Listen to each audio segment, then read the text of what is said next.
ఓం శ్రీ మహాగణాధిపతియే నమః. శ్రీమాత్రే నమః. లలిత ఆస్ట్రోవాస్తు ఛానల్కు మీకు స్వాగతం.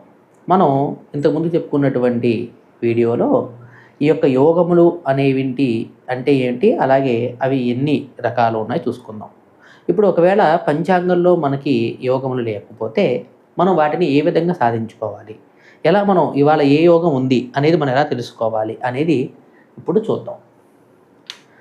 మనకి మొత్తం 27 యోగాలు ఉన్నాయని చెప్పి మనకి తెలుసు.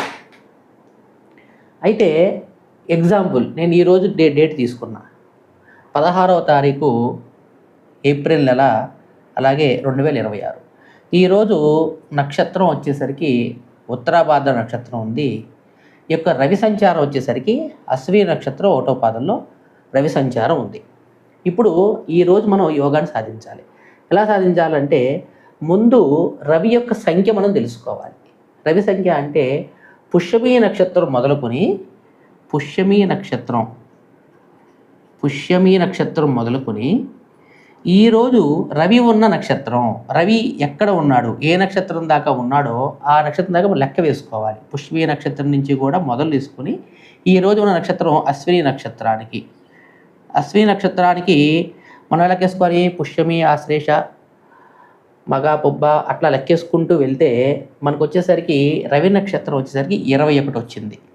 అలాగే చంద్రుడికి కూడా లెక్కేసుకోవాలి. ఎలా లెక్కేసుకోవాలంటే చంద్రుడికి శ్రవణ నక్షత్రం మొదలు, శ్రవణ నక్షత్రం నుంచి కూడాను ఈరోజు చంద్రుడు ఏ నక్షత్రంలో ఉన్నాడో చూసుకుని అక్కడ దాకా మనం లెక్క వేసుకోవాలి.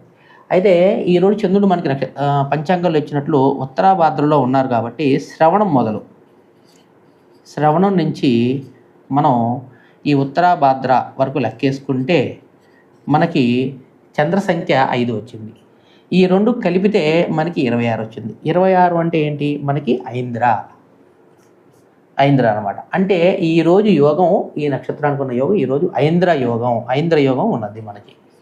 ఎలా అయితే తిథులు కనుక మనకి ఎలా అయితే విద్యా తదియా అని ఎలా అయితే ఉంటాయో అలాగే ఈరోజు యోగం అనేది ఐంద్ర యోగంలో ఈరోజు ఉంది.